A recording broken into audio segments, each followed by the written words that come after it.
Is solo leveling success a sign that anime, and therefore anime fans, are getting dumber? Like it or not, this is pretty much an argument that anybody in any anime space has been subjected to over the course of the last couple of months. Because the solo leveling has rose in prominence, not only becoming by far and away the most popular anime on Earth, but also notching in its belt of achievements an Anime of the Year award for its first season. Two factions have begun to arise, arguing bitterly to the end that either solo leveling is the worst Anime of the Year winner ever, or that solo leveling deserves all of the praise that it gets. See, solo leveling to many people lacks the emotional and narrative complexity required to achieve an Anime of the Year award. And to add insult to injury to those people, the show that seemingly lost the most closely to solo leveling in the Anime of the Year award category, Frieren, had the emotional and narrative complexity to be deserving of the Anime of the Year award. And thus, not only is there a contingent of people out there who believe that A, solo leveling did not deserve Anime of the Year, but B, that Frieren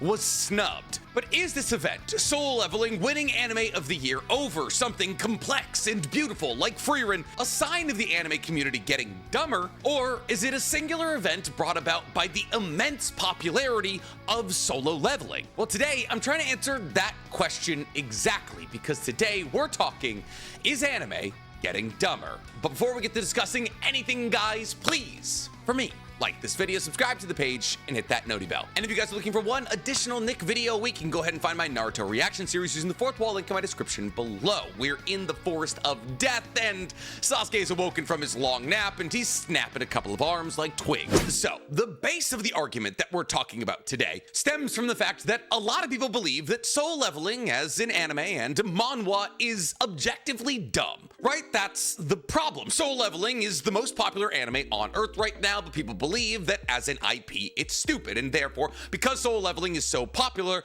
anime itself, and therefore by extension, anime fans, must be getting stupider. But is it? Is solo leveling dumb? Or is it at least unusually dumb? Or is it just the most popular version of something that has always existed? See, if you slide away all the superlatives that are constantly hucked at solo leveling, at its core, it's just a reverse isekai / dungeon crawling anime. Sometimes monsters come to the real world, and other times Jinwoo and hunters go through portals to get to dungeons to fight monsters. Sprinkle in some power fantasy elements into there, and boom, you have solo leveling. Now, does that make for a dumb show? Well, we can't really say. See, because here's the thing. Solo leveling does have a deeply, and I mean deeply uncomplicated power system. It's a power system that anybody who's ever played an RPG or an MMORPG understands innately. Jinwoo kills monsters, puts points in dexterity, strength, intelligence, and boom, he's better at individual things. Mix in a little bit of light necromancy and cool, yeah, I've built this character in WoW. But Jinwoo as an MC isn't the only thing that sounds vaguely familiar when you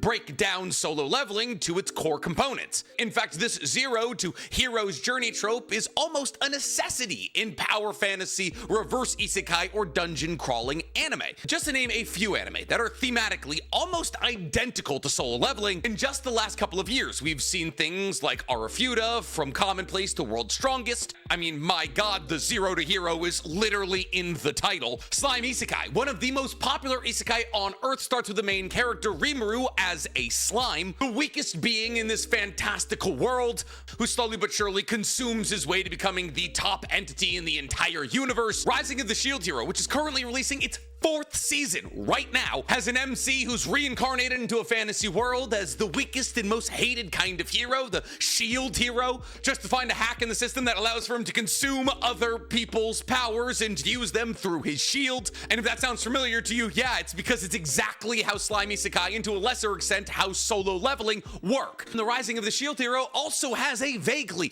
RPG-esque leveling system, which allows for the MC of Rising of the Shield Hero, whose name I've forgotten because I dropped it 2 episodes into season 2, to rise above all other heroes in existence as the greatest hero to ever live. But some of you are saying right now, all those anime you just listed are straight up isekai, and you're right, they are. But what if I told you there is a massively, and I mean massively popular anime that is not only a dungeon crawler, but also has reverse isekai elements that all centers around an MC who starts as the weakest kind of hero he can be, but through an RPG-esque leveling system slowly becomes the strongest hero in the universe? You'd probably say, well, Nick, think you're just describing solo leveling, but nope, I'm describing Danmachi. Is it wrong to try to pick up girls in a dungeon? Yes, the show that has 5 seasons of content. Danmachi, also known as Is It Wrong to Try and Pick Up Girls in a Dungeon, is a story that revolves around a main protagonist by the name of Belle, who's not only an adventurer of literally the lowest level, but also an adventurer who ties his allegiance back to an incredibly weak god. As only by working collaboratively with the gods, our adventurer is able to tap into that RPG-esque leveling system we talked about earlier. However, through sheer perseverance and close to death experiences, Belle is able to slowly but surely level his way into becoming one of, if not the most powerful adventurer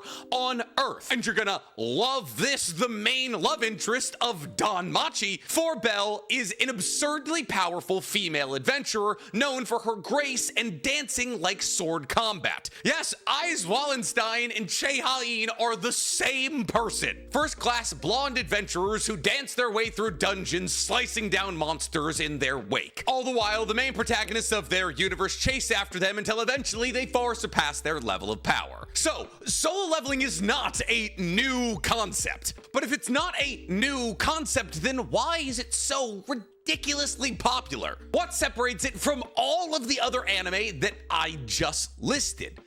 Well, it's un-anime-like. See, power fantasy anime are absurdly popular, like mind-bogglingly, incomprehensibly popular. Even the really, and I mean really bad ones. But why? Well, because quite frankly, a lot of anime fans are obsessed with the concept of power. They need their MCs to feel powerful because maybe they as fans don't. But unfortunately, power fantasy anime are almost always written by deeply insecure men who feel the need to project some kind of incel wet dream into their universe. Women either need to be vilified or sorted into some kind of harem based off their breast size. And if women aren't being treated like demons or some objects for the MC to collect, the author will just go the other way and thinly veil their fetish throughout the entirety of their own story. Whether that's scantily clad children, vines/tentacles seemingly always finding a way to get their hands on the girl of the party, the MC marrying their cousin, or the MC being groomed by their magic teacher and then marrying them later as an adult, these power fantasy anime always come with some kind of caveat that cause fans all over the world to simply say, well, you know, it's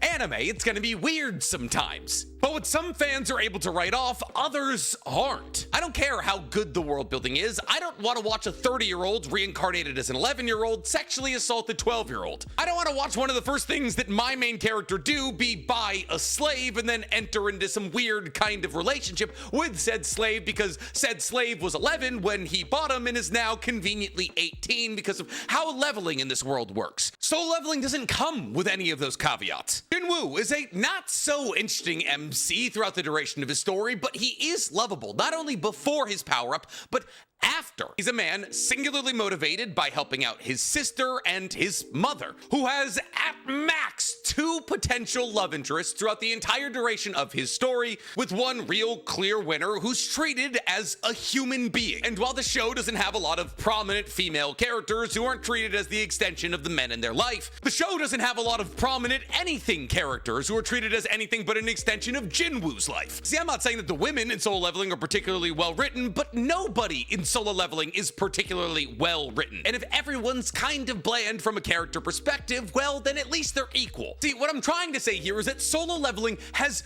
always existed. It's just never been this marketable. But does this mean that all power fantasy anime are written as plainly as Solo Leveling, where a bad guy is introduced and then immediately cut down by the main character so the main character can get stronger in aura form?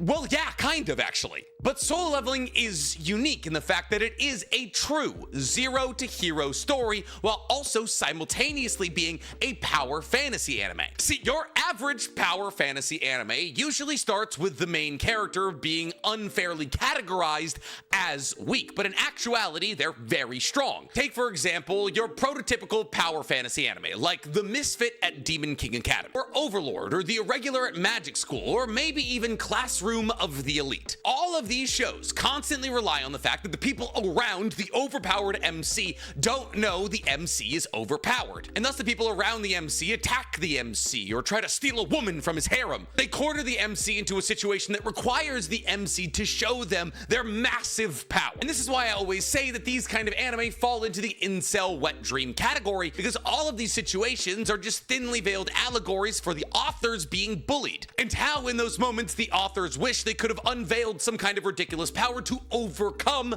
their bullies. And this is why the power fantasy genre is so incredibly popular, because there's a lot of people out there who draw strength from watching their MCs overcome situations that they themselves couldn't. How do I know this? Well, because I loved power fantasy anime when I was 16 years old and getting bullied into oblivion. My sophomore year of high school was hell on earth. I went to a private school, a boarding school, and I lived in a single because I had nobody who wanted to live with me in a double. I lived in one of the smaller dorms with the majority of the juniors and seniors from our hockey team, and some kid whose dad was 100 millionaire or a billionaire. And because the food at our school was so bad, almost every single night he would order pizza for the entire dorm. However, he would specifically make sure that I couldn't have any. And if I wanted a piece, I would have to do something like throw myself down the stairs or take a piece of pizza and slap it on my chest and then eat that piece. And that was just an iota of the things I was going through sophomore year. And thus, because I had no way out of that situation, I found solace in watching people in imaginary situations overcome situations similar to mine. Now, fortunately, I learned that if you get funny, no one can make fun of you because you can just make fun of them worse. And I pulled myself out of situations where people would be able to take advantage of me or push me around. And thus, my desire to engage with power fantasy anime slowly but surely subsided, as I didn't need to engage that fantasy because I'd achieved it in my real life. But this is where the appeal of soul leveling comes in, because soul leveling isn't predicated on people around the MC believing the MC is weak when he isn't, because the MC, Jinwoo, actually just starts incredibly weak. And while yes, over the duration of soul leveling, for a little bit there, people believe that Jinwoo should be weaker than he currently is when he's like a B-ranked hunter, but he should be an E-ranked hunter, and Jinwoo was able to cut down the people who would take advantage of him because they thought he was an E-ranked hunter. But honestly, this is the kind of mistake that's understandable. Jinwoo should be an E-ranked hunter. And that's the part that separates soul leveling from your standard power fantasy anime. We watch Jinwoo work to get stronger. And all of those other anime I listed, like Overlord, Classroom of the Elite, Irregular at Magic School, Misfit at Demon King Academy, there's no work being done. The MCs come into the story stronger than everybody else in the universe. And thus it's pure power fantasy, but we can watch Jinwoo work for every ounce of strength that he has, and therefore when he's able to apply that strength to get a leg up on people who would try to take advantage of him, try to kill him, try to rob him, we can not only glean more satisfaction from that, but also people on a wider range can relate to it. Because now it's not just about Jinwoo overcoming his bullies, it's about a person overcoming their limits. However, soul leveling is not without its faults. Even amongst power fantasy animes,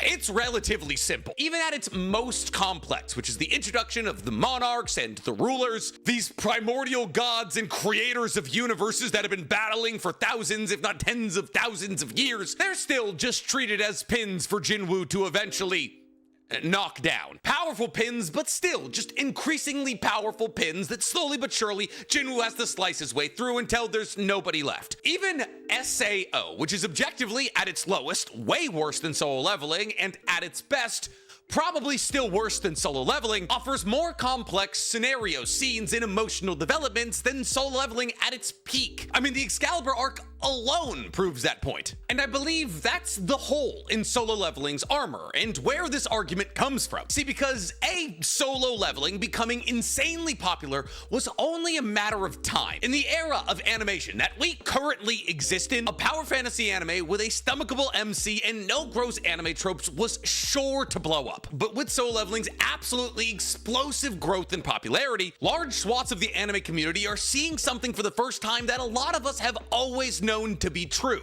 which is a lot of anime is style over substance. But why? Isn't that substance what makes anime great, what separates it from all of the forms of media?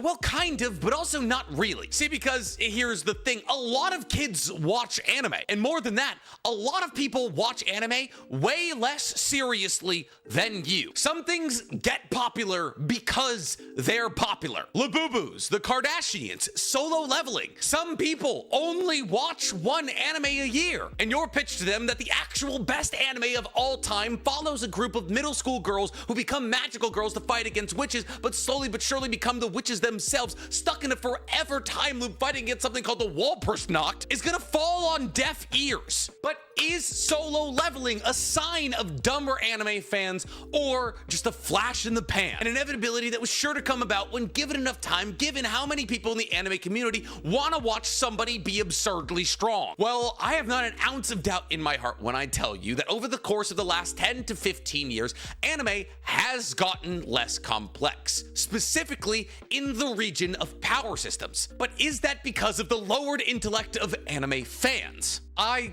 wouldn't say so. See, yes, the days of Nen, Chakra, Ryatsu, and other power systems so incredibly complex you need to take a college-level course to understand them to their fullest may be behind us. That's not because anime fans are getting dumber. It's because manga are getting shorter. See, because insanely complicated power systems are a sign of a manga that's over 200 chapters long. You can't set up Nen or Chakra or spiritual pressure in under 200 chapters. And the vast majority of the most popular manga on Earth right now are under or close to 200 chapters long. Chainsaw Man just hit chapter 200. Dandadan is about 20 chapters short of chapter 200. Sakamoto Days is at chapter 224-ish. Kagurabachi is at chapter 89. Machiakata is at 140, and Kaiju number 8 just ended at 130. These manga either haven't had the requisite amount of time to set up these incredibly complex universes, or simply never will. But Nick, some of you are saying right now, what about JJK? JJK exists as a literal cautionary tale to mangakas all across the world that trying to fit an incredibly complex power system into roughly 270 chapters is like shooting yourself in the foot. My literal, and I mean literal, job is to explain JJK. And the power system of that universe is so deeply, unnecessarily complex that every time I want to make a video talking about JJK, I have to spend 3 to 4 hours just rereading all the rules. Oh, you want to make a video talking about Hikari and Karara? Okay, cool. Have fun remembering how both of their techniques work. And not only that, when you overcomplicate a power system, you write yourself into a corner. JJK being an incredible example of this. Because when Gege Akutami was done with JJK and simply wanted the story to end, he had to binding vow his way through every single fight to make sure that someday he'd be able to put his pen down. And thus, by far and away, the biggest gripe that JJK fans had with the ending of JJK's manga was that it completely disregarded this incredibly complex power system that was set up meticulously over the course of 250 chapters. A problem that a mangaka doesn't have to worry about if they don't try to set up a power system more complicated than organic chemistry too. See, I don't think anime and manga's beeline towards simplicity is a sign of decay, because anime's overcomplication and occasional gross tropes that kept the normies away was just the anime community's way of gatekeeping the thing that they got bullied for enjoying before everybody else wanted to tap in. On top of this, while Solo Leveling did win Anime of the Year, the other most popular anime of the year, the ones in contention for Anime of the Year alongside Solo Leveling, were Delicious in Dungeon, Frieren, Dandadan, and Apothecary Diaries, and Kaiju number 8. One of these things is not like the other. That is a show about an immortal mage's difficulty to connect to the mortals in her life.